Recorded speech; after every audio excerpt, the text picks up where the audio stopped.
I wanted to go on one more wild adventure before having kids, so I gathered some friends and we started dreaming. I called Nat first, an Australian who's traveled the world to compete in skiing with an infectiously goofy personality. Next, McKenna jumped on board, a born and bred Sun Valley skier who's 10 times tougher than she looks. Then Pip joined the planning, a spunky Crested Butte Ripper whose spontaneous dance moves keep morale high. My name's Megan, and I'm a teleskier from Lake Tahoe, and a new mother of triplets. One by one, we tossed our dream trips into the mix, and just 20 minutes later, our new team was fixated on Iceland and Greenland. In the spirit of adventure, we plan to sail from Iceland to Greenland, traveling up the remote west coast. We hope to ski all along the way in some of the most isolated and beautiful mountains in the world. As we researched our route and its seasonal conditions, climate change became an undeniable reality. We hatched a plan to document our findings and collect scientific data. There was only one problem. We were novice sailors at best, so we asked Pip's mom, Martha, to come along. Martha's a master yachtsman and skier, and all-around Renaissance woman. She became a crucial member of our team. Our photographer, KT, an accomplished adventurer, jumped in just a few weeks before, and we ended up with an all-star, all-female team. This is our story.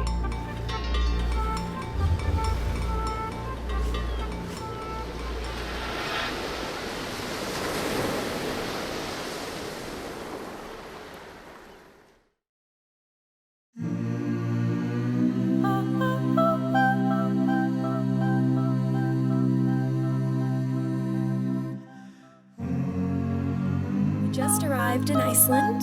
I found Iceland to be really serene. Like perfectly still water, huge mountains. It's breathtaking there.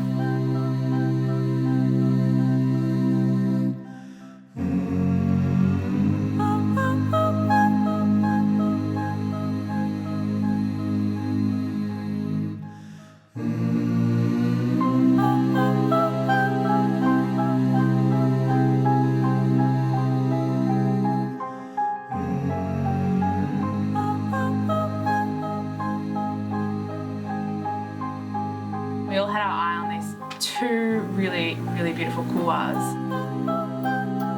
The Looker's left side had been skied by some previous visitors, but the Looker's right side, which was a little bit more difficult to ski, generally didn't have a lot of snow, had not been skied.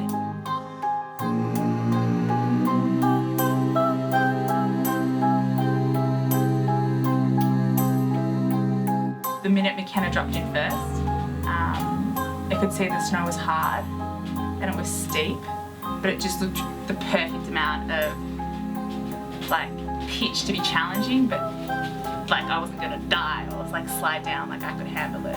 And it was exactly what I was looking for on this trip, is something that was challenging, that would push me but wouldn't make me never want to ski again. March 28th, 2014. Today, I made our first descent of the expedition. It was equal parts intimidating and exhilarating. I hope that there will be more to come.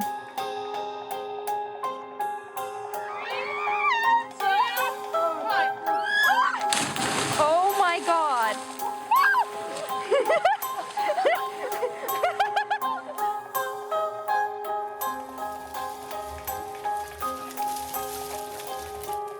We switched sailboats back in Isafjord and boarded La Louise, a handmade 63-foot beauty captained by the builder himself, Terry, and his first mate, Ayet. Together they would ensure our safe passage across the cold and dangerous North Atlantic, as we did our best to act as their crew.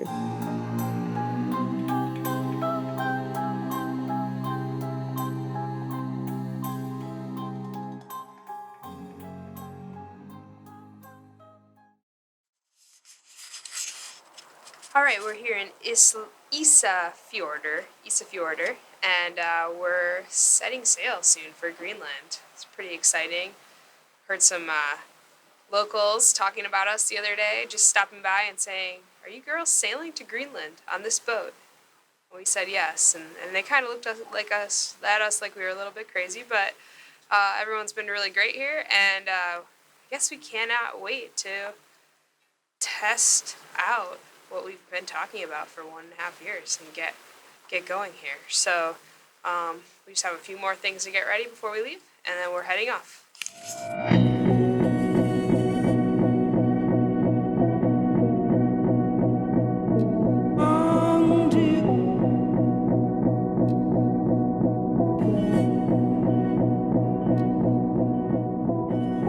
March 30th, 2014. We just pulled away from the dock at Isafjordur. We're going for it, hoping for blue sky and calm seas. But it doesn't matter. We are committed now, and whatever happens, happens.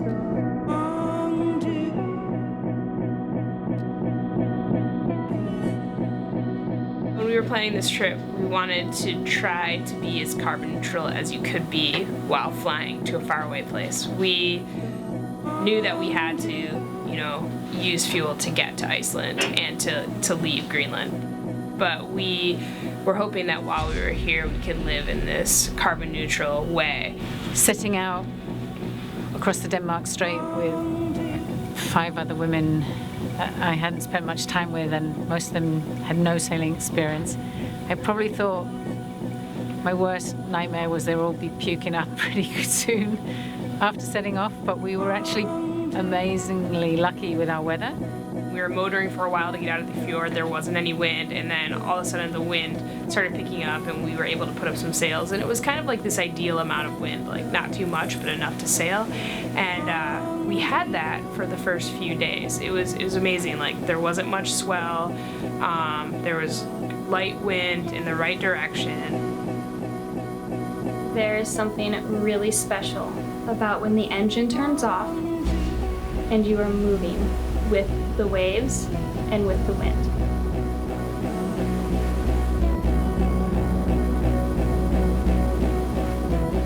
It seemed like this weird cycle of like sleeping and being on watch. You're trying to learn a little bit about sailing, but you're really only awake for like 3 hours at a time, and then you're sleeping for 6 hours, but you're not really sleeping, and then you're up for 3 hours, and that goes on for the whole day. That goes on for days and days and days.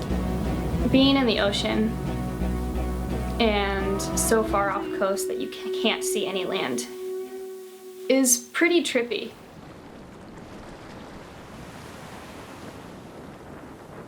April 1st, 2014. Today is day 3 at sea.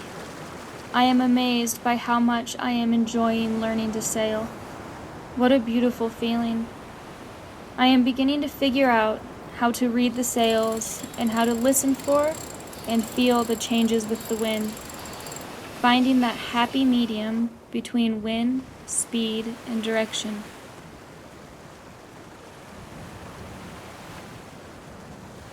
I think I knew that things were okay when, I think around the 2nd or 3rd day, you never really know what day it is. I was awake and I wasn't even on watch, and I kind of heard some music coming from upstairs. Clap along if you feel like a room without a roof.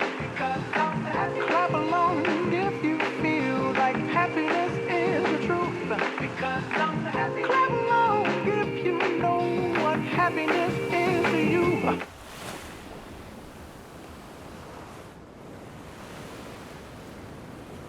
I think we're about to run into a seagull.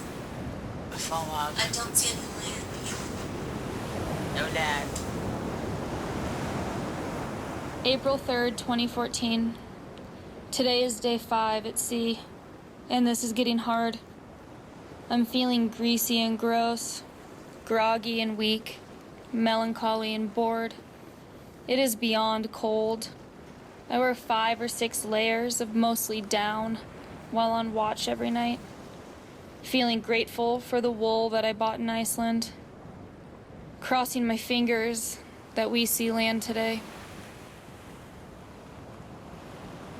Before seeing land, I don't even think I could think. I was just trying not to think because I was scared, I was seasick. I didn't really know what was happening every time there was a noise on the boat. After 5 days of open water crossing, we finally saw land.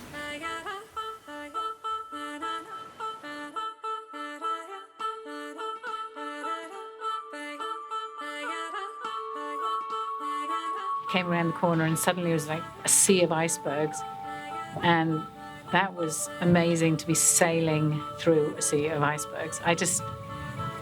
I thought we'd pass by large ones. I didn't think we could actually travel amongst all these growlers.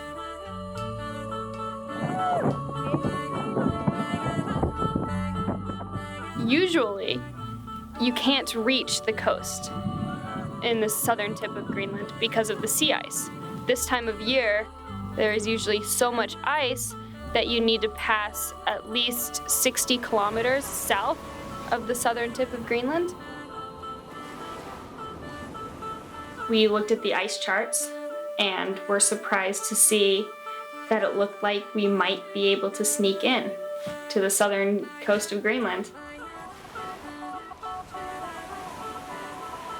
The east coast of Greenland has the largest ice cap in the world, and it also is covered in sea ice. And that sea ice comes and it wraps around the southern tip of Greenland, and it stops there because of warm ocean currents coming up the Atlantic.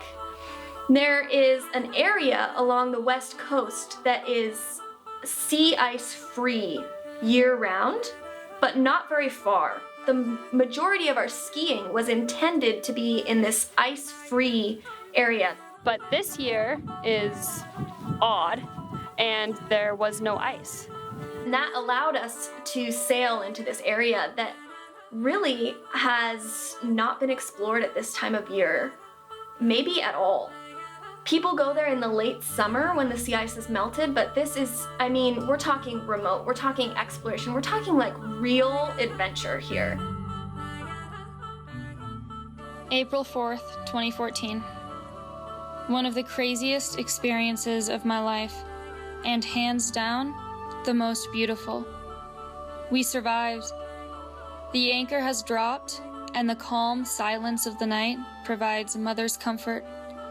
The sapin net goes down smooth and holds more value than a mere celebration. We've made it to Greenland.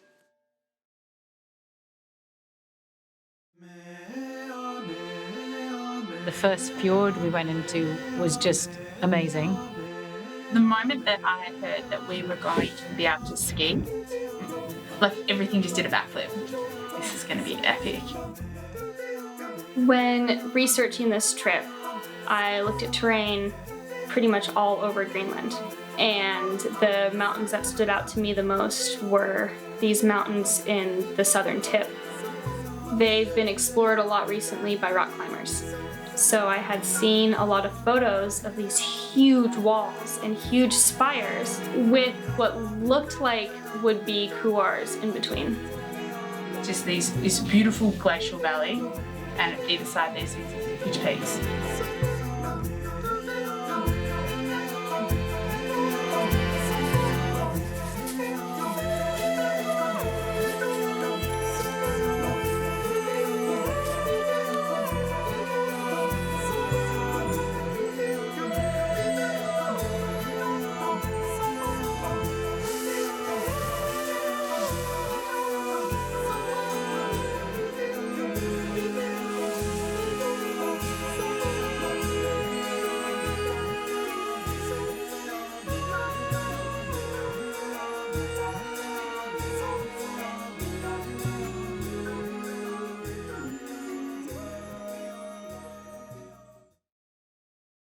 You know, the definition of adventure is an act or an endeavor with an uncertain outcome, and I think that's absolutely what this trip was. You never knew what was going to happen exactly, or how things might turn out.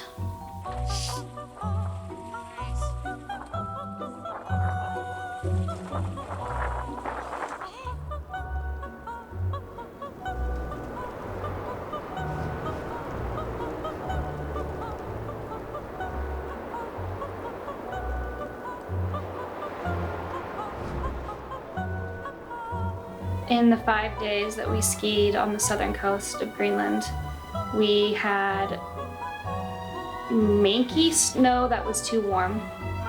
We had rock hard, scary slide for life ice. We had wind slabs that were breaking on us with every turn. Nice job! Stay! Stay!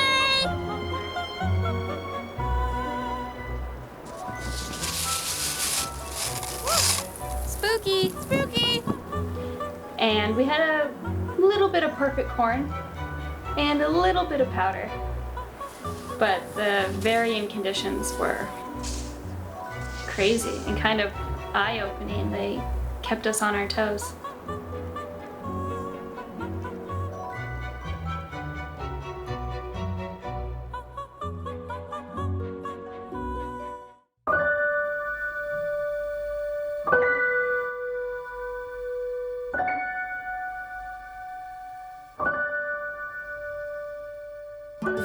April 7th, 2014.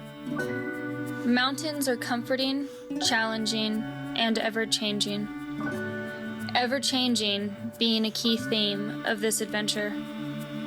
Today, I stood high above the valley floor, surrounded by vertical rock walls. The glacier that carved this valley and sheared these walls lay curled up, remaining only in the most northern-facing cirque. This canvas will forever be the same. Are the mountains losing their artists?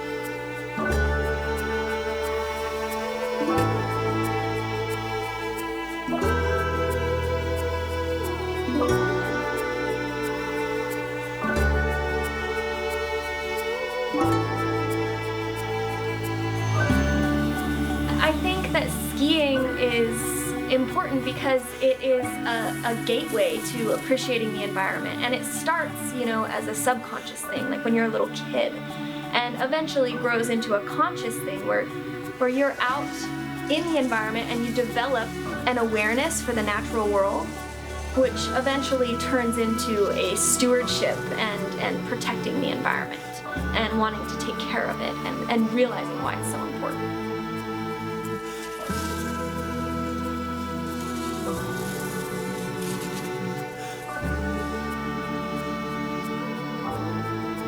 I am so lucky to be here. I cannot believe that I'm here. It was just stunning. At the same time, all of us in the back of our heads are like, why is this weather pattern changing that we thought was always going to be this way? Why is it different this year?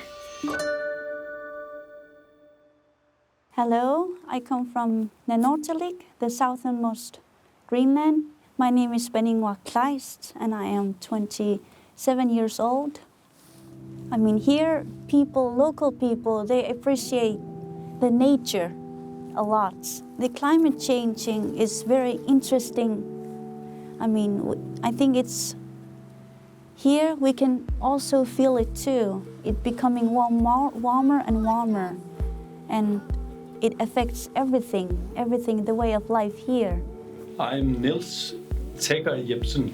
I'm born in Denmark, and I have lived in Greenland since 1969.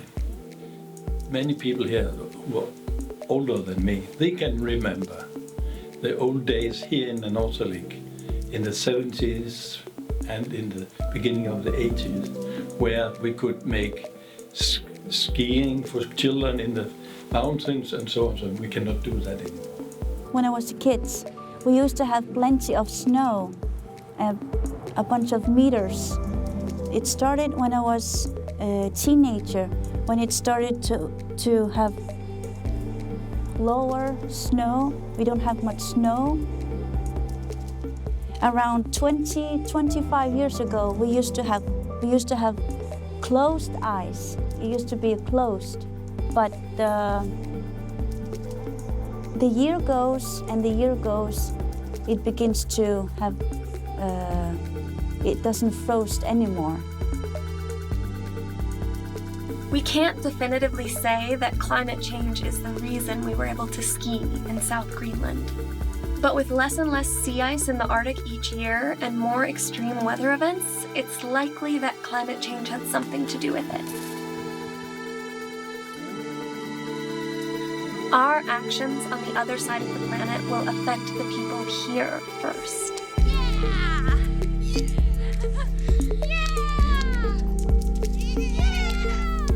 We're a lot more connected than we think. With the weather changing and the wind coming round again, it was going to push the ice back into the fjords, and we had to move on. So just a wonderful opportunity that we're lucky to jump on and experience.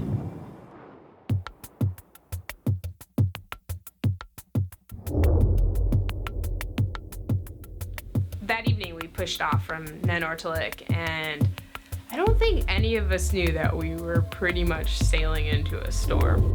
The time we left, we saw there was a low, which we thought was going to pass south of us, but in fact, as we started sailing into it, it changed and started heading north. And so what actually happened is we started sailing along the edge of the low pressure. Just have to know that we were traveling at 10 knots with only a jib up. When you're sailing and you're scared, like, there's no pause button. You can't pull over and decide that you want to take a break because it's getting too real for you. Terry nearly hit this iceberg, or did hit it, and had to move the boat. And then the sail jibed, so it flipped from one side to the other and hit Martha dead on in the ribs.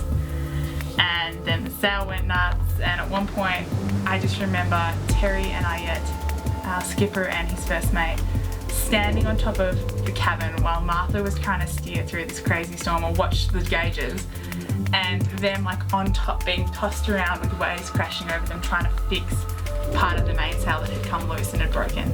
It's hectic and scary, and the boat's rolling all over the place, and it's starting to snow a little bit, and it's just like, I don't know even how to relay the kind of fear that I think just about everybody on the team was feeling. It was a little rough. We were kind of following behind this storm and we couldn't get out of it. So we ended up pretty much spending 24 to 30 hours in 60-knot winds and 30-foot seas, which was more than the girls had probably bargained for. So post-storm, we're now here in Pamuut, and we're all really grateful that we're here safely. Being a team of women, I think, really helped because we were able to acknowledge that and comfort each other and actually say, well, everybody's afraid, but we're going to make it through this.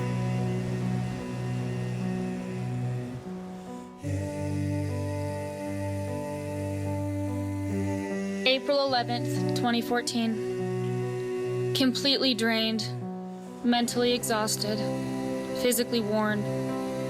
The last 48 hours were the harshest of my life. I can't even put words to what had happened.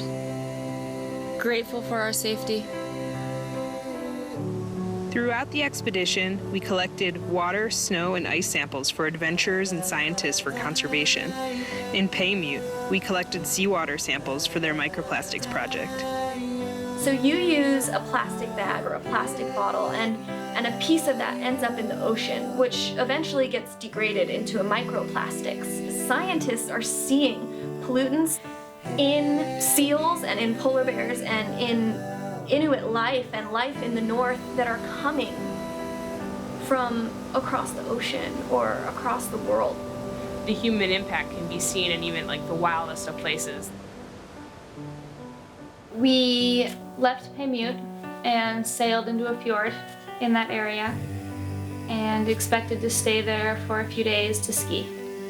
We had looked at topo maps and Google Earth and had picked out a few key zones where we thought there were lines.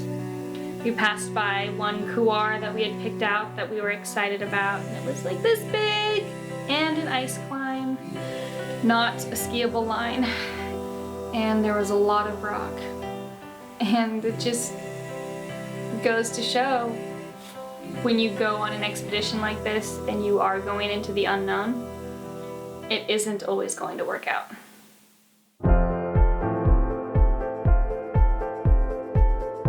After leaving the fjord just above Pamuut, we beelined to Nuuk. April 14th, 2014. My feet are the size of balloons, blistered and sore from the sustained combination of wet and cold. On a boat, nothing is ever really dry. But it is definitely worth it for the 3,000 feet of powder that I got to ski this morning. None of us really expected to ski that kind of powder in Greenland.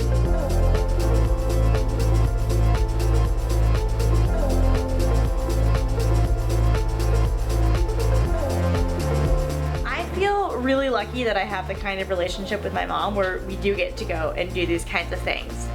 And it's also just so cool to think about the things that I sometimes take for granted in my mom. I think when you grow up with your parents, you sometimes don't realize where their strengths are or how gifted they really are. And my mom is a fantastic skier and is so level-headed in times of stress. On this trip, I've been nicknamed Mother Hen, and I definitely felt like I had 5 chickens.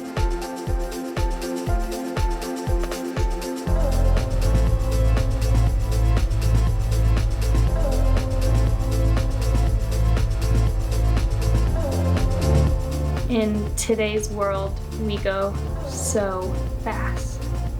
All the time. Going, always for an objective, one place to the next. It's important to slow down.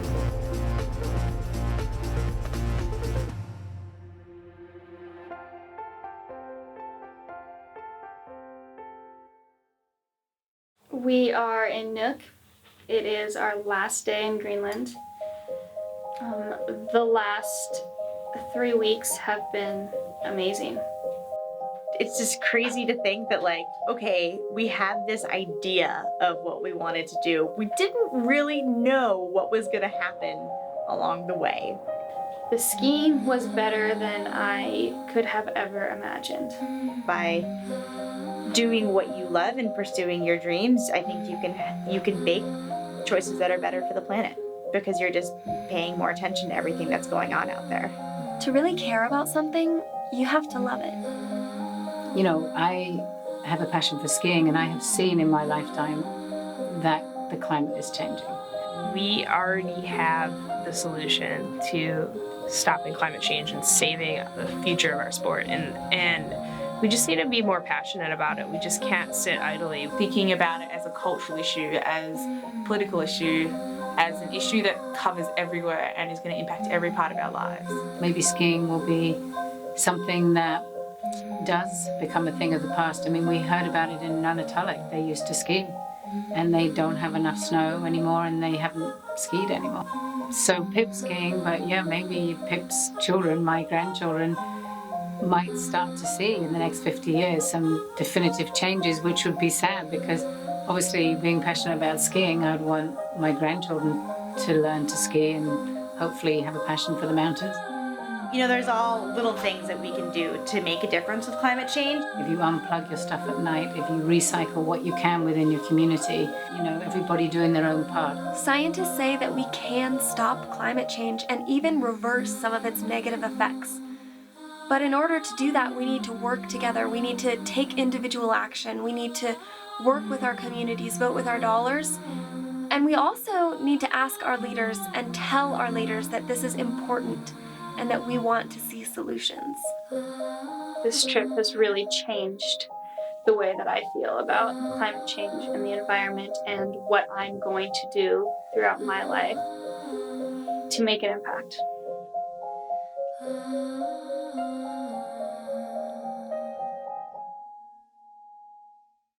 gonna send this so big.